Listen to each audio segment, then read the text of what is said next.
Terima kasih pimpinan, anggota Komisi 3 yang kami hormati, Pak Hotman Paris dan tim, dan orang tua dari saudara Fandi dan Radit yang saya hormati. Assalamualaikum warahmatullahi wabarakatuh. Selamat pagi, salam sejahtera untuk kita semua.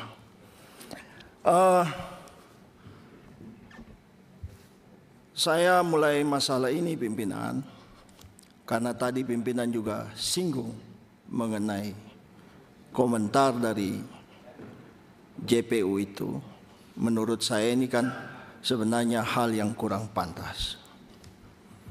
DPR ini kan dipilih oleh rakyat. Tugas dari DPR ini adalah tugas pengawasan. Di dalam suatu kasus di mana rasa keadilan dari masyarakat itu terkoyak, maka pertanyaan masyarakat itu adalah, apakah tindakan dari aparat penegak hukum itu patut? Apakah tindakan dari aparat penegak hukum itu layak atau tidak? Itu sebabnya DPR, khususnya Komisi 3, mempunyai kepentingan karena persoalan-persoalan yang berkaitan dengan layak atau tidak, patut atau tidak, suatu perkara itu dibawa. Dan ini semua sudah menjadi perhatian luas di masyarakat. Maka Komisi 3 DPR mempunyai kepentingan yang besar untuk mengungkap kasus ini, untuk bagaimana menjawab rasa keadilan dari masyarakat. Itu pertama, pimpinan. Yang kedua, kalau kita melihat uraian dari kasus ini, tadi Bang Hotman sudah sampaikan, dan menurut saya ini cukup fair. Ya, di dalam masalah hukum itu kan terkenal audi et alteram partem. Kita juga harus mendengar dari dua belah pihak. Dan Bang Hotman sudah bicara secara terbuka pimpinan, maka jikalau berkenan, penyidik dan penuntut umum itu kita undang ke sini untuk mengungkap hal ini seterang-terangnya, seadil-adilnya, untuk menjawab rasa keadilan yang tumbuh di masyarakat. Yang ketiga, kita bicara mengenai narkoba. Nah, ini juga berkaitan dengan kapal dan pelayaran. Berdasarkan undang-undang tanggung jawab sebuah kapal itu ada di tangan nakoda. Baik itu masalah muatan, keselamatan, semua ada di tangan nakoda. Nah, kalau yang tadi diungkapkan bahwa saudara Fandi, ya, mohon maaf ya, saudara Fandi ini kan tidak tahu menahu mengenai masalah ini. Nah, ini yang perlu kita gali, ya. Awalnya kapal kargo, kemudian kapal tanker. Fakta-fakta ini sangat mencurigakan, ya. Naik tidak tahu kapannya, tidak kenal orangnya, di tengah jalan pun juga tidak tahu. Oleh karena itu perlu sekali kita menggali, kenapa penuntut umum itu sampai menuntut sedemikian beratnya masalah seperti ini.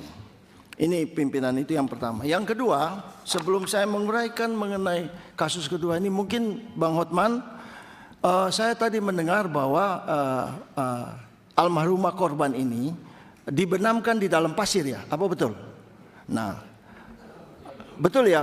Nah, pertanyaan berikutnya adalah, mohon izin pimpinan kami bertanya kepada ini, apakah itu juga dilakukan suatu visum, suatu apa ya? Ya, untuk mengetahui apakah di dalam paru-parunya itu ada sesuatu. Karena kalau orang itu belum mati, ya, dibenamkan di dalam pasir, tentu pasir itu masuk semua ke dalam paru-paru, ya kan? Nah, inilah kejadian-kejadian ini. Saya juga bertanya,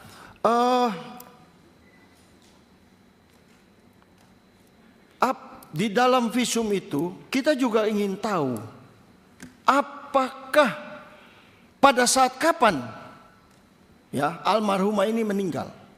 Ini juga penting, ya kan? Sehingga ini kita bisa membuka hal ini seterang-terangnya. Kenapa tadi saya tanyakan mengenai luka di belakang itu? Karena ini terus terang mencurigakan saya, ya kan? ini seperti ada suatu goresan kuku. Ya kan? Nah, kalau itu sudah dapat disebutkan matinya bukan karena kuku, berarti kan tidak ada pertengkaran di antara kedua belah pihak. Ya kan?